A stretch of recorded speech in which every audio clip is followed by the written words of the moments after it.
Praise the lord. આજે આપણે look 3 અને તેની 17મી કલમમાંથી પ્રભુના વચનો જોવાના છે। વચન આ પ્રમાણે છે, તેમનું સુપડું તેમના હાથમાં છે, તેથી તે પોતાની ખડીને સાફ કરી નાખશે અને ઘઉં પોતાની વખારમાં તે ભરી રાખશે, પણ ભૂસું તે ન હોલવાનાર અગ્નિમાં બાળી નાખશે। આમીન। આ પ્રભુનું વચન છે, લુક 3 અને તેની 17મી કલમ। આજના શાસ્ત્ર પાઠમાંથી આપણે જે વચન જોવા માંગીએ છીએ અને એ તો છે ઈસુ અને તેમનું સુપડું।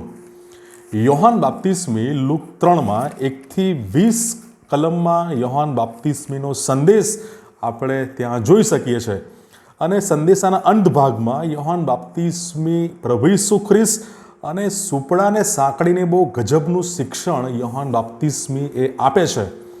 એ કહે છે કે તેમનું સુપડું તેમના હાથમાં છે, પ્રભુ ઈસુનું સુપડું તેમના હાથમાં છે, જે પોતાની ખડીને એ સાફ કરી નાખશે।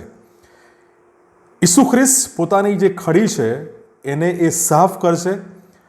જે અયોગ્ય બાબતો છે, જે ઈશ્વરનો નકાર કરે છે એવી બાબતો છે, એવા લોકો છે, એ બધાને એ દૂર કરશે અને જે ઈશ્વરનો સ્વીકાર કરે છે, ખ્રિસ્તનો સ્વીકાર કરે છે, જે પસ્તાવો કરે છે, એને એ અલગ કરશે અને અલગ કરીને તે બાઇબલ નોંધે છે કે ઘઉં પોતાની વખારમાં તે ભરી રાખશે।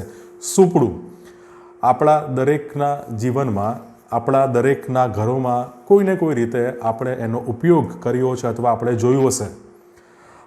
અનાજ એ સાફ કરવાને માટે એ સુપડાનો ઉપયોગ થાય છે અને જ્યારે આપણે એને ઝાટકીએ છીએ ત્યારે જે ખરાબ જે અનાજ હોય છે અથવા જે ભૂસું હોય છે એ હવાના લીધે એ દૂર પડે છે અને જે વાપરવા લાયક, ખાવા લાયક અનાજ હોય છે એ ત્યાં નીચે પડે છે, જેનો આપણે ઉપયોગ કરીએ છીએ। એનો સીધો અર્થ એ થયો કે જે વણજોઈતી બાબતો છે, જે અયોગ્ય બાબતો છે એ દૂર થાય છે અને જે ઉપયોગી બાબતો છે, જેનો આપણે વપરાશ કરી શકીએ છીએ, જેને આપણે સાચવી શકીએ છીએ, એને આપણે વખારમાં ભરીએ છીએ, એને આપણે સંગ્રહ કરીએ છીએ। અને ઘઉં એનો અર્થ થાય છે કે જે લોકો પ્રભુ ઈસુ ખ્રિસ્ત પર, ઈશ્વર પર વિશ્વાસ કરે છે, પસ્તાવો કરે છે એ લોકો, અને જે વખાર છે એ છે ઈશ્વરનું રાજ્ય, અને જે ભૂસું છે કે જે લોકો ઈશ્વરને નકારે છે, ખ્રિસ્તને નકારે છે, જે લોકો ખ્રિસ્ત પર વિશ્વાસ કરતા નથી એ લોકો। આ બધી પ્રક્રિયામાં આપણે જોઈ શકીએ છીએ એ સુપડામાં એ બાબતને, અનાજને એ નાખવામાં આવે છે અને એમાંથી અનાજ અને એ ભૂસું, ઘઉં અને એ ભૂસું એ અલગ થાય છે। એ સુપડામાં, એ ચાળણીમાં, એ ઝાટકવાની ક્રિયામાં, એ ચાળવાની ક્રિયામાં આ બે બાબતો અલગ પડતી આપણે જોઈ શકીએ છીએ અને આપણા વ્યક્તિગત જીવનમાં પણ લગભગ આવી જ બાબત જોવા આપણને મળે છે। ઈશ્વર એક યા બીજી રીતે એવા સંજોગો, પરિસ્થિતિઓ આપણા જીવનમાં આવવા દે છે કે જાણે તે આપણને ચાળતા હોય, જાણે કે તે આપણને ઝાટકતા હોય અથવા સુપડામાં ઝાટકતા હોય એવી બાબત આપણને લાગે અથવા જણાય।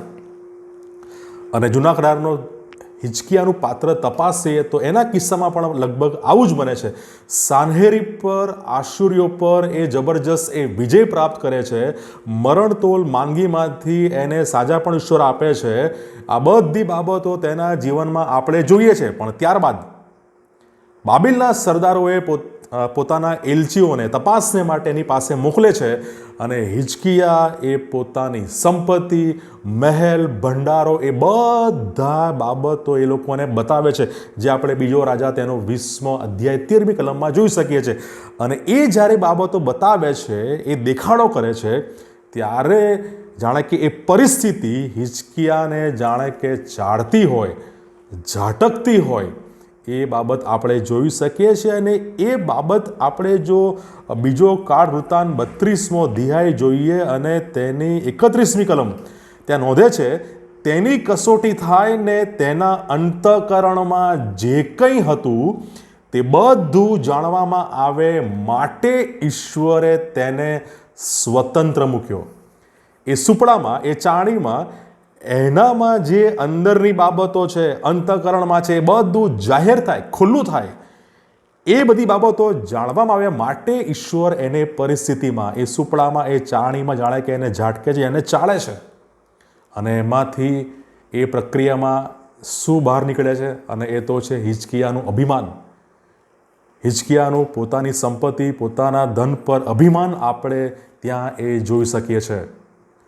અને આપણે જોઈએ છે કે આપણા પોતાના જીવનો જ્યારે આપણે વિચાર કરીએ, એના માટે આપણે વિચારીએ છીએ, તપાસ કરીએ છીએ, ત્યારે આપણે ઈશ્વરને ચોક્કસ વિનંતી આપણે કરવી જોઈએ કે જે કંઈ પણ આપણને ઈશ્વર અલગ અલગ પરિસ્થિતિ, સમયો, સંજોગોમાં આપણને ચાળે, એ ઝાટકે, એ સુપડા દ્વારા, એ ચાણી દ્વારા એ ઝાટકવાની અને એ ચાળવાની જે પ્રક્રિયા છે, એ પ્રક્રિયા આપણા જીવનમાં રહેલું જે ભૂસું છે, જે ઈશ્વરને ન ગમતી બાબતો છે, એ ભૂસારૂપ બાબતો છે, એ ઈશ્વર એ પ્રક્રિયા દ્વારા એ પ્રગટ કરે, એ જાહેર કરે.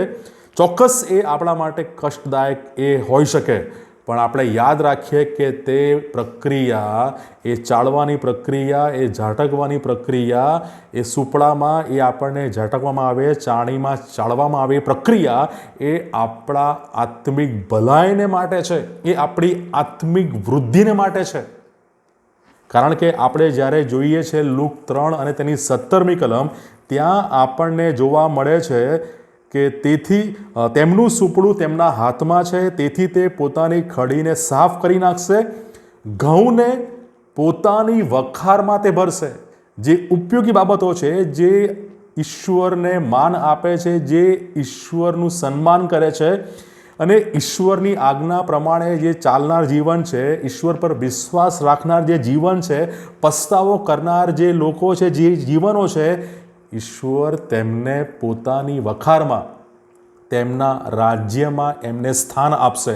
પણ જે ભૂસું છે, જે ઈશ્વરને માન આપતા નથી, જે ઈશ્વર પર વિશ્વાસ કરતા નથી અને જે ઈશ્વરની આજ્ઞા પાળતા નથી અને જે ઈશ્વરનો નકાર કરે છે, એવા ભૂસારૂપ જીવનો, એવા ભૂસારૂપ આપણા જીવનની બાબતોને બાઇબલ નોંધે છે, તે ન હોલવાનાર અગ્નિમાં બાળી નંખાશે, એનો નાશ કરવામાં આવશે.